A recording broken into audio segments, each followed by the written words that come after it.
हैं? मतलब इतनी बातें बोल गई?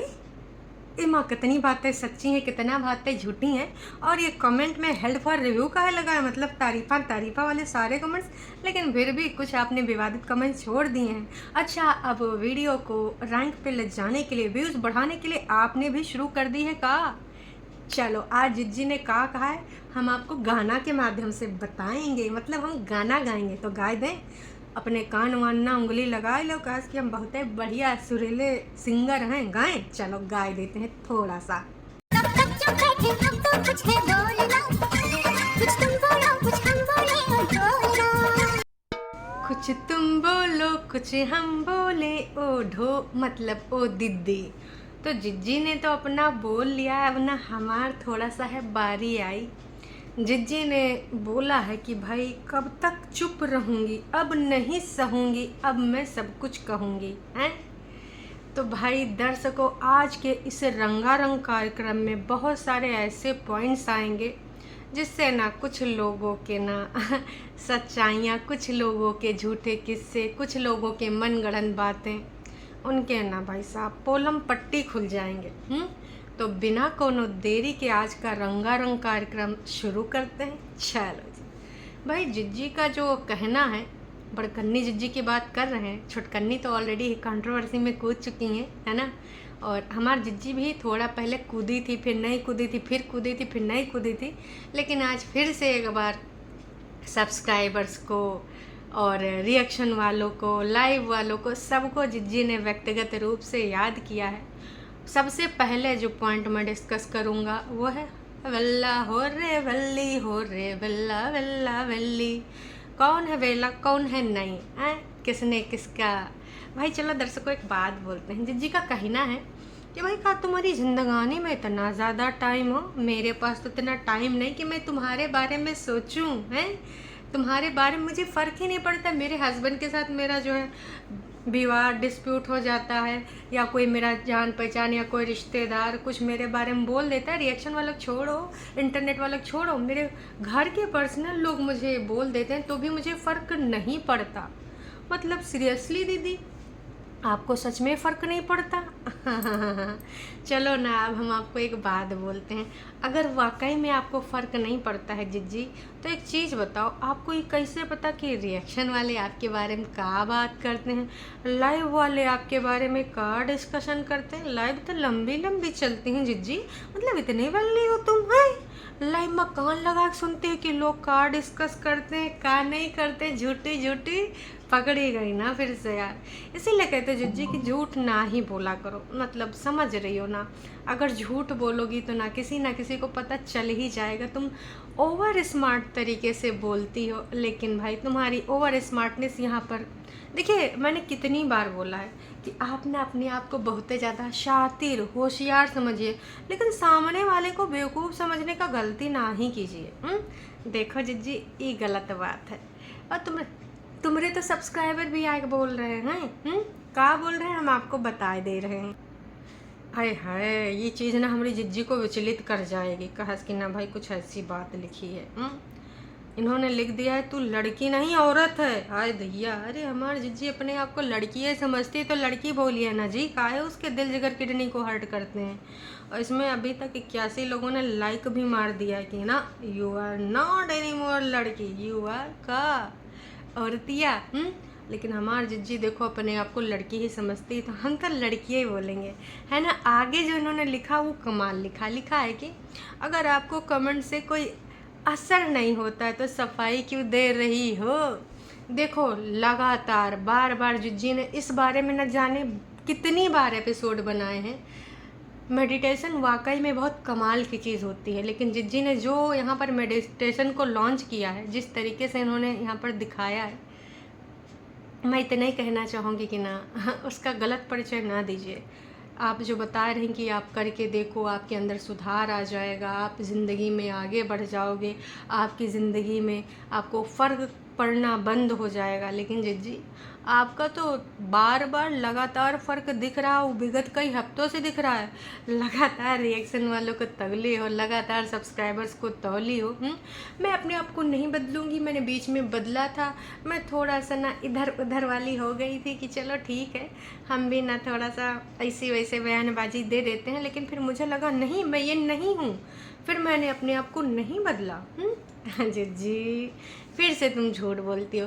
तो सर्वप्रथम मैं ये बोलना चाहूँगी कि जिज्जी, जिसको फ़र्क नहीं ना पड़ता है उसको पहली बार तो इतना नॉलेज नहीं होता है कि लाइव वाले क्या कह रहे हैं, रिएक्शन वाले क्या कह रहे हैं, कमेंट वाले क्या कह रहे हैं, पड़ोसी क्या कह रहे हैं, रिश्तेदार क्या कह रहे हैं। उनको ना इस बारे में सुनना ही नहीं होता है, देखना ही नहीं होता है, कमेंट्स पढ़ना नहीं होते हैं। हाँ, तो आप ना यहाँ पर ये होशियारी ना ही करो। इससे पता चलता है कि आपको फ़र्क पड़ता है और बहुत ही ज़्यादा फ़र्क पड़ता है। इसीलिए आप लगातार इतने दिनों से इसी चीज़ पे एपिसोड बनाए रही हैं। कमेंट्स के माध्यम से आपको जनता ने भी समझाया और हम लोग भी आपको समझा रहे हैं। अब हम थोड़ा एक दूसरे मुद्दे पे आते हैं। जिज्जी का एक उदाहरण देना, का उदाहरण इन्हीं के शब्दों में बताते हैं। अप्रैल 13 को स्टार्ट किया था और 1 जून को मिलियन में व्यूज़ आने लगे थे। बहुत अच्छी बात है, बहुत प्राउड की बात है ना। और हर किसी को इतनी जल्दी इतने व्यूज़ नहीं आते हैं। लेकिन इसका जिक्र आप यहाँ पे क्यों कर रही, ज़रा ये आप बताएंगी? जनता जनार्दन मैं बता रही हूँ। इनका कहना था स्टार्टिंग में हर किसी को प्रशंसा मिलती है, फिर उसके बाद मैंने कुछ और चेहरे लॉन्च कर दिए, उन चेहरों को प्रशंसा मिलने लगी और मुझे गालियाँ मिलने लगी। जिज्जी, अब यहाँ पर हमारी जिज्जी का तात्पर्य ये था कि मैंने लॉन्च किया अपने भाई को, मैंने लॉन्च किया अपनी छुटकन्नी बहनिया को। मैंने कितनी बार कहा है कि जिज्जी, पहली बात तो ये वाईटी ना किसी का पर्सनल प्रॉपर्टी नहीं है। इस पे कभी भी कोई भी आए के अपना चैनल खोल सकता है। और हाँ, एक चीज़ और, पहले मैं इस चीज़ को कंप्लीट कर लूँ, फिर एक चीज़ और पॉइंट डिस्कस करना है। तो जिज्जी, यहाँ पर जो तुमने बोला है कि आपको प्रशंसा मिलती है, आपकी तारीफ़ें करते हैं भाई, यहाँ पर जिज्जी ने जो बोला है वो अपनी भाभी को टारगेट किया है। आप 100% इस चीज़ में बिलीव करिए। यहाँ पर इनके कहने का मतलब है, अभी ना तेरे कितने व्यूज़ आ रहे हैं, ठीक है, शादी के टाइम आ गए होंगे लाख वाख हैं, अभी आ रहे हैं 18,000, 20,000, 25,000, 35,000, इसके आसपास आ रहे हैं। मुझे मिलियंस आते थे और लोग इतनी प्रशंसा करते थे, मुझे इतना ज़्यादा पसंद करते थे, तो भी मैं नहीं बदली। तब भी मैं कप में चाय पी रही थी और आज भी मैं कप में चाय पी रही हूँ। तब भी मैं खटिया बैठती थी, झूठ बोलती थी। हाँ, तब मैं कम बोलती थी, लेकिन अब मैं एकदम चालाक चंट हो गई हूँ। तो यहाँ पर इन्होंने संबोधित किया है अपनी पूजनीय भाभी जी को, जिसकी ना ऐसे आजकल ये खूब आरती उतार रही हैं। भाई साहब, मैं आपको बताना चाहूँगी, जिज्जी ये कह रही हैं कि अगर तेरे को लोग तारीफ़ा कर रहे हैं, लोग तेरे माता के संस्कारों की बात कर रहे हैं, तो इतना ज़्यादा हवा में उड़ने की ज़रूरत नहीं है। पंछी बनूं, उड़ते फिरूं मस्त गगन में, हैं? तुझे भी ना ज़मीन से जुड़े रहना चाहिए। तू हवा में उड़ रही, मैं तो मिलियन पे भी नहीं उड़ी, और तू 20, 25, 1 लाख में उड़ने लगी हैं। तो यहाँ पर जिज्जी ने संबोधित कर दिया कि देखो, इस सफलता का चरम सुख मैंने भी भोगा है। उछाल आता है, फिर नीचे आते हैं, फिर उठते हैं, फिर नीचे आते हैं। तो जिज्जी, तमाम ऐसे ब्लॉगर्स हैं, अब लखनीत देख लो या फिर और बड़के ब्लॉगर देख लो, अरमान मलिक देख लो, और बहुत सारे, सपना का देख लो, और एक और हैं जो मुंबई की ब्लॉगर हैं यार, भोजपुरी एक्ट्रेस भी हैं, उनका नाम मुझे नहीं याद आ रहा है। आप लोग समझ गए होंगे जिनकी मैं बात कर रही हूँ, है ना। तो उनके ना वीडियो जो है ना, जब से उन्होंने करियर शुरू करा है YouTuber, as a YouTuber, growth होती जा रही है। उनका पतन अभी नहीं हुआ है। पतन क्यों होता है? अपनी हरकतों की वजह से। जब हम ना उसको फॉर ग्रांटेड ले लेते हैं, जब हम लोगों को उल्लू समझने लगते हैं, जब हम अपने कंटेंट पे काम करना भूल जाते हैं, जो हम कुछ भी नकल दिखाने लगते हैं, जो हमारा कोई पॉइंट ऑफ व्यू नहीं रहता, जब हम उल्टी पुल्टी हरकतें करने लगते हैं, तब ना हमारा पतन होना, डाउनफॉल होना शुरू होता है। यही है सच्चाई।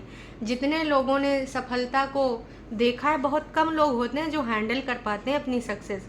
कुछ लोग ना एकदम डुगमुगाया जाते हैं, छोटी तलबिया होती हैं, वो एकदम से भर जाती है। तो भैया दिमाग उमाग काम नहीं करते हैं, फिर कहा जी उनकी सफलता फिर कहाँ वो हैंडल कर पाते हैं और फिर नीचे एकदम धड़ाम से गिरते हैं। तो ऐसे एग्जाम्पल ना किसी और को ना दीजिए। अगर बग्गी अच्छा काम करेगी, अच्छा कंटेंट बनाएगी तो यकीनन आगे बढ़ेगी और आगे बढ़ती जाएगी। तो इस प्रकार के एग्जाम्पल देकर उसको गलत गाइडेंस मत दीजिए, ठीक है। बस का कुछ चीज़ें ज़रूरी होती हैं, कंटेंट अच्छा लाना, नया लाना, फ्रेश लाना, टाइमिंग लाना, जो कि आप में से किसी घर परिवार वालों के ब्लॉगर जितने भी हैं उनकी कोई टाइमिंग नहीं, कभी कभी आ जाए, कभी 3 दिन गायब, कभी 4 दिन गायब, बिना बताए गायब, कोई कम्युनिटी नहीं। तो यहाँ सब्सक्राइबर उल्लू नहीं है, ऊपर से इस तरह का कंटेंट मनगढ़ंत, उसमें वास्तविकता नहीं। घर की लड़ाइयों झगड़ों को कंटेंट बनाया जा रहा है। तो भाई जनता जनार्दन इन चीज़ों से कन्नी काटने लगती है। आप ये बताइए, डाउनफॉल थोड़ा मोड़ा होता, 5.5 लाख सब्सक्राइबर अगर मुश्किल से 10-20 हज़ार आ रहे हैं, वो भी इतना कंट्रोवर्शियल चीज़ बोलने पे, इतना ऐसा थंबनेल बनाने पे, प्राउड की बात नहीं है। आप यहाँ कोई जग जीत नहीं ले रही हो। आप ये बोलो कि कैसे सुधार करें, नहीं मैं तो ऐसी ही रहूँगी जैसी हूँ, भाई जिसको देखना है देखिए, मुझे तो फ़र्क ही नहीं पड़ता, और मैं तो वटी छोड़ भी सकती हूँ क्योंकि मैं तो सिर्फ एक टाइम का खाती हूँ, मैं तो दिन में भी एसी नहीं चलाती, पंखे में बैठ जाती, मैं तो बहुत ही ज़्यादा त्याग वाली महिला हूँ। मतलब सुधार लाने की बजाय इस तरीके के आगे एग्जाम्पल दे रही हैं। देख लो दर्शकों। अब आते हैं ज़रा दूसरे पॉइंट पे। ये पॉइंट भी डिस्कस करना बेहद ज़रूरी है। जिज्जी का कहना था कि मेरा काम है वीडियो बनाना, उसके बाद मुझे फ़र्क नहीं पड़ता कि कोई उस पर क्या प्रतिक्रिया देता है, कोई उस पर क्या कमेंट करता है। कुछ भी लोग आके कुछ भी बोल जाते हैं, वेल्ले लोग हैं, इनके पास कितना टाइम होता है भाई साहब, कितना टाइम होता है जो मुझे डिस्कस करते हैं, मेरे लिए वीडियो बनाते हैं। तो जी यूट्यूब पे जिस प्रकार से डेली ब्लॉगिंग का एक कॉन्सेप्ट है, डेली ब्लॉगिंग की एक कैटेगरी है, वैसे रिएक्शन नाम की भी एक कैटेगरी है कि जैसे जितने भी उल जलूल ब्लॉगर हैं, जब कुछ लोगों को गुमराह करने की कोशिश करें तो वो भी अपने कैटेगरी के अंतर्गत रिएक्शन दे सकते हैं। और ये तुमको और तुम्हारे टरू वालों को मैं बहुत दिनों से बता रही हूँ, इसको चुगली चाय नहीं कहते, इसको रिएक्शन कहते हैं। अगर आपकी वीडियो के अंतर्गत बात करते हैं वो रिएक्शन के अंतर्गत आता है, अपना पॉइंट ऑफ व्यू होता है। जिस तरीके से आपका कुछ भी पॉइंट ऑफ व्यू, वैसे रिएक्शन वालों का भी पॉइंट ऑफ व्यू होता है। लेकिन नहीं भाई साहब, अपने आप को महान ब्लॉगर समझते हैं, रिएक्शन वालों को चुगली चाहिए। भाई पहले पता कर लो, यूट्यूब पे सर्च कर लो रिएक्शन कैटेगरी है यूट्यूब में या नहीं है। चुगली चाय करना बंद कर दो। चुगली चाय वो होता है जो तुम लोग चाय पे चर्चा करते हो ऑफ कैमरा, समझ में आवा? तो लोगों को ना गुमराह करना बंद कर दो। और जो इस प्रकार की गलत गलत जानकारियाँ दे रहे हो कि लोग उसके यहाँ पे बोलते हैं ये लिख रहा है, वो वहाँ पे वो बोल रहा है, वो ऐसा कमेंट कर रहा है, तो भाई आप ही लोग अपने घर परिवार की बातें लाते हो और विवादित कमेंट्स रखते हो। अगर ऐसी चीज़ें आपको लग रहा है कि कोई गलत कमेंट कर रहा है तो कमेंट तो आपके हाथ में है भाई साहब, हेल्ड फॉर रिव्यू है, ऑल कमेंट सोल्व कर दो है। आपको लग रहा है अगर कोई गलत समझ रहा है या फिर उसके बारे में रिप्लाई कर दो। जानबूझ के वो कमेंट्स रखे जाते हैं और ये जो टॉप लाइक कर दिए जाते हैं, ऊपर आ जाते हैं, आपसे डिलीट नहीं हो पाते हैं या फिर हाथ काम नहीं करता है, तब तो आपको मज़े आते हैं कि इस पर डिस्कशन हो, चाय पे चर्चा हम करते हैं, लेकिन लाइव पे चर्चा यूँ सब होना चाहिए। देखिए जिज्जी ना, अपने आप को होशियार समझिए, दूसरों को उल्लू ना समझिए। तो जिस प्रकार से आपके पास ये माध्यम है यूट्यूब, उसी प्रकार से हमारे लिए भी माध्यम है यूट्यूब। और रिएक्शन एक कैटेगरी है, मैं फिर से बता रही हूँ। जिनको जानकारी नहीं तो कृपया करके पूरी जानकारी ले लें उचित शब्दों के माध्यम से। अगर आप अपनी बात रखते हैं तो अभिव्यक्ति की आज़ादी हर किसी को है ना? तो आप उसका हनन नहीं कर सकती, ना ही आपके टरू वाले जो आए के कुछ भी उल जलूल यहाँ बोल जाते हैं, उनको लगता है कि भाई हम तो बोलेंगे, यहीं पे मुंह खोलेंगे। आप अपने घर की ये क्रियाकलाप वाटी पे लाना बंद कर दीजिए, इस तरीके की बातें करना बंद कर दीजिए। किसी को शौक़ नहीं है, आपके घर में किसी ने कैमरे नहीं लगाए हैं कि हैं अच्छा बड़कन्नी जीजी ऐसे बोल रही, छोटकन्नी ऐसे बोल रही हैं, भाभी जी के लिए यूँ चल रहा है, भाई के लिए यूँ चल रहा है, मम्मी जी का अलग सीन चल रहा है। मम्मी जी के आगे कैमरा लगाए लगाए अपने कितने इंटरव्यू लिए हैं, याद है ना आपको? बहुत अच्छे से याद होगा। कीचड़ कचरा किसने शुरू करा था? मेडिटेशन को बदनाम करने आ गई। आज भी आप ये जो बोल गई हैं इतना लेक्चर, अगर आपको फ़र्क ना पड़ता तो इस बारे में बात ही नहीं होती, वार्तालाप ही नहीं होती। देखिए हम जब बात करते हैं दैट मीन्स हमको फ़र्क पड़ता है, तो यहाँ पर आप प्रूफ हो रही हैं रॉन्ग, ठीक है। और आपके जो घर की बातें, पर्सनल बातें लेके आते हो, जनता को सर्व करते हो और फिर बोलते हैं 10-15 मिनट की वीडियो में लोग हमको जज करते हैं। अरे 10-15 मिनट के वीडियो में ऐसे बवाल, ऐसे बयानबाजी क्यों देते हो कि मुझे ही अकेले सब कुछ करना है, मैं हूँ बीमार, मैं हूँ लाचार, मम्मी कीचड़ कौन, मम्मी कचरा कौन है भाई। रिप्लाई करूँगी, ये सुनो मिस्टर, कानपुर कानपुर मत करना है मिस्टर, इंटरनेट इंटरनेट मैं भी खेल लेती हूँ, है मेरे जैसे कपड़े पहनती, मेरे जैसे गाड़ी लेती, नकलची बंदर। ऐसे बोला था ना आपने अपनी बहनिया को, वो सब आप ही ने बोला था ना। आई थिंक आप ही ने बोला था। ये घर की पर्सनल बातें हुई ना, हैं कबो कबो रिश्तेदार को टारगेट करना, कभी अपने जो अपनी बहनियाँ उसके पति को टारगेट करना। रिप्लाई वाली सीरीज आप गाड़ी बना के बैठ के आप ही गई थी ना, जहाँ पे जिज्जा जी हमारे बोल रहे थे मैं बुद्धिजीवी समाज का इंसान हूँ, मैं ऐसे लोगों को मुँह ही नहीं लगाता, रिप्लाई देना तो दूर की बात, फलान ढमाक, मैं मटर पनीर खावांगा, मैं दामाद हैं, ये सब कौन बोला था। ये व्यक्तिगत टिप्पणी है जी, इतना ज़्यादा होशियारी मत करिए, ठीक है। होशियार आप हैं लेकिन बाकी लोग भी बेवकूफ़ नहीं हैं। मतलब चट भी मेरी पट भी मेरी, मैं कुछ भी विवाद करूं लेकिन कोई बोले ना, मुंह ना खोले। दूसरों को वेल्ला बताती हैं, आप खुद हर जगह कान लगा के सुनती हैं, इतना टाइम है आपके पास। फिर मैं ये हूँ, मैं वो हूँ, रोना लेके आ जाती है, मम्मी जी के लिए कोई ऐसा बोल रहा है, बहन के लिए कोई वैसा बोल रहा है, मैं किसी का नाम भी नहीं ले रही हूँ लेकिन फिर भी मैं बोलूँगी, हैं घर में कहाँ चल रहा है, क्यों टारगेट कर रही हो। और अपनी भाभी के लिए नई गाइडलाइंस बना रही हूँ कि मुझे भी सफलता मिली थी, मैं सफलता की चरम सीमा पे पार करके बैठी हुई थी, फिर भी मुझे प्राउड नहीं हुआ है, फिर भी मैं नहीं बदली। कहना क्या चाहते हैं कि आपकी भाभी बदल गई। देखिए जिज्जी ना, इत्रिया चरित्र ना आपे को नहीं आता है, सबको समझदारी से समझना आता है, बुद्धि आपे के पास नहीं सबके पास है। बाकी जनता जनार्दन, अगर आप मेरे बातों से सहमत हैं या असहमत हैं, अपने कमेंट्स ना यहाँ पर आके उचित भाषा में लिख सकते हैं। हमें ऐसी भाषा का यूज करना है जो उचित हो, ठीक है। टरू वालों विनम्र निवेदन है, गाली गलौज ना ही किया करो, कमेंट डिलीट करने पड़ते हैं यार। लेकिन तुम लोग ना अपनी चीज़ों से, अपनी हरकतों से भाई वाकिफ़ हो, हम भी वाकिफ़ हैं। तुम ना बदलने वाले, हम भी जानते नहीं बदलने वाले, कोई बात नहीं, हम थोड़ा अपने आप को कष्ट दे लेंगे। चलिए जी, अभी के लिए इतना ही। हाँ, आप किधर जा रहे हैं निप्पे निप्पे, लाइक कौन करेगा भाई साहब, है चलिए लाइक कर दीजिए और अपना पॉइंट ऑफ व्यू शेयर करके ज़रूर जाइएगा, चाहे दुइये। कभी कभार कुछ लोग बिल्कुल नहीं करते हैं, गुप्त रूप से देखते हैं। आज उनसे भी विनम्र निवेदन है, अपनी चीज़ें यहाँ पर लिख कर जाइए, अपने मनोभाव व्यक्त करके जाइए। चलिए जी, फिर मिलते हैं एक नई का अपडेट के साथ। Tata bye bye.